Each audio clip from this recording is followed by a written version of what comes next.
trying a new angle, we're trying new hair, we're trying to get this out on time even though it's already late. It's fine. Everything is fine. Anyway, I read 5 books in September, which is less than what I read last month, but it's fine. We've officially hit 30 for the year. My goal is 40, and I still have 4 months, 3 months until the end of the year.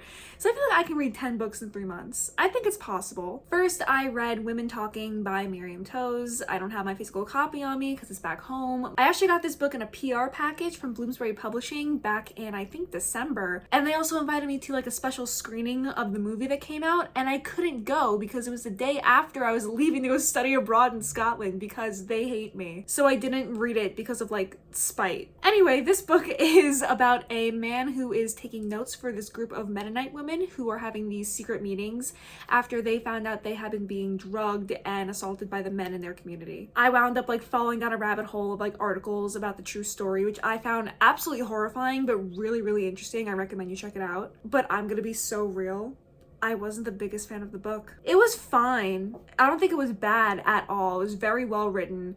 I don't know how to describe it. Maybe it was just like the audiobook I didn't like, or the fact that it was like a male narrator in general to like, I feel like I didn't like that it was a man telling the story. Like, I know the book was written by a woman, but I don't like how the main character was a man.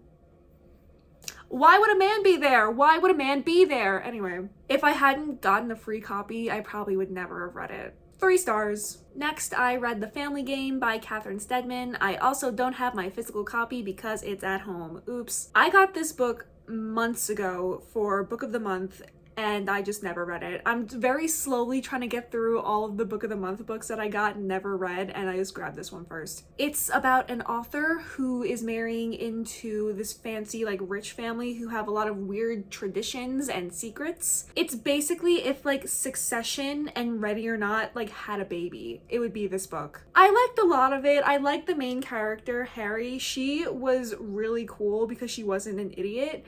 I've, like, read so many books where the main character is just a dumbass and doesn't do what they should do. Like, she's actually smart and makes good decisions most of the time, and I found that very refreshing for like a female main character in a thriller. She kind of kicks ass. I kind of love her, but just some of the stuff in the book was weird.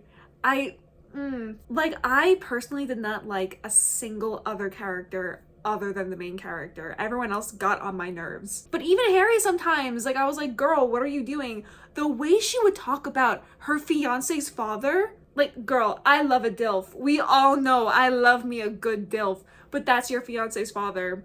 Don't be thinking about that. Don't do that. I found that really weird. There's also a twist that I saw coming from literally a mile away. It was executed really well. I thought it was done well, but I was like, I knew that was gonna happen. Oh well. Overall, I thought it was fun, but also just fine, I guess. 3 stars. Next, I read An Ember in the Ashes by Sabaa Tahir, which I hope I'm pronouncing right. And by read, I mean I listened to the audiobook even though I have the physical copy. Why do I always do that? This was one of the books that I was planning on reading this semester. If you watched my What I'm Bringing to College with Me video, this was one of the books. And I loved it. But I found like a free audiobook version of it, and I needed to listen to something when I went to the gym. So, oops. Anyway, the book is basically split between 2 POVs, Elias and Layla. Layla? I think it's like Layla, Lila, it's something. And they live in like this ancient Rome-inspired fantasy world. He's a soldier and she's a slave, and they're both kind of trapped where they are in their own ways. She's working undercover in this fancy place that he lives in, and there's a war going on and a bunch of stuff goes down, and they wind up helping each other. Did I know what was going on half the time? No. Not at all. Did I enjoy it? Yeah.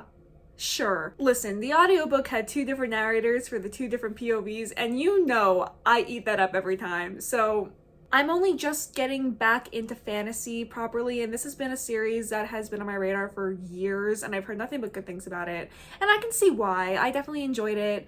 I don't think I'm gonna rush to read the rest of the series, but I feel like I'll get to it eventually because I would like to see what happens. 4 stars. Next, I read Divine Rivals by Rebecca Ross, because I have been getting yelled at by TikTok ever since I finished Fourth Wing. Everyone's like, oh, if you like Fourth Wing, you'll like Divine Rivals. I was like, fine, I'll do it. I bought the book while on a really bad date in Barnes & Noble, don't ask. And even the girl who was like checking me out at the end, she was like, did you buy this because of Fourth Wing, because of TikTok? And I'm like, yes, give me my change. I love this. I love this so much. I read it and finished it while on a plane ride to and from Nashville to visit my sister. And I devoured it. I made notes the whole time. Look at that. Look at all those notes. Now, I am not a romance girly. I've never been a romance girly. I can't read romance novels. If a book has romance in it, that's fine. I'm fine with that. But if it's like the whole premise, I'm not into it. Yet, however, like there's obviously other stuff going on besides the romance in this book, but like I think fantasy romance is what I like. I should delve into that more. This book like converted me.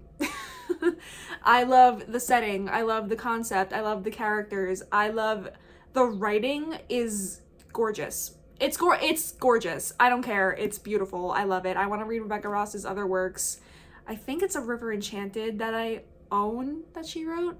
I'll have to check that. But yeah, if you liked Fourth Wing, you'll like this. It's definitely not as like spicy. I know some of you guys are annoying, but like, does it have spice? Shut the fuck up. Just read the book. It's definitely more tame than Fourth Wing, but I think that its prose and plot are so much more elegant and enjoyable to read. 5 stars. I love this. Finally, I read Tam O'Shanter by Donna Tartt. Hot takes with Jill. I don't like Donna Tartt. I've never liked her work. I tried to read Secret History and I didn't like it. I think she's pretentious and I think her fans are pretentious, but that's just me. That's just me, to each their own. I'm not gonna yuck your yum, but like, it's not for me. So this is a short story that I had to read for my young adult literature class, and if something's on Goodreads, I'm adding it to my list. I'm trying to get to 40. And when I saw it was by Donna Tartt, I was like, oh, all right. But I honestly liked it. I enjoyed it. It's told through the perspective of an old man who was an actor when he was younger, and he is visiting a children's hospital because one of the kids asked to meet him as like their Make-A-Wish thing or whatever. And it made me really sad. We got to talk about it in class the other day and had this really like deep ass talk about it. And I left class depressed that day. The main character like confronts the passage of time and complains how unfair it is that he's done all this stuff in his life and these kids in the hospital aren't gonna be able to do anything. And it's depressing. He's also Scottish. And you guys know how I feel about Scotland. Watch my study abroad vlogs.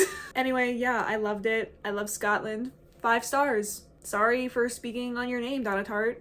Sometimes I like you. So yeah, those were the 5 books that I read in September.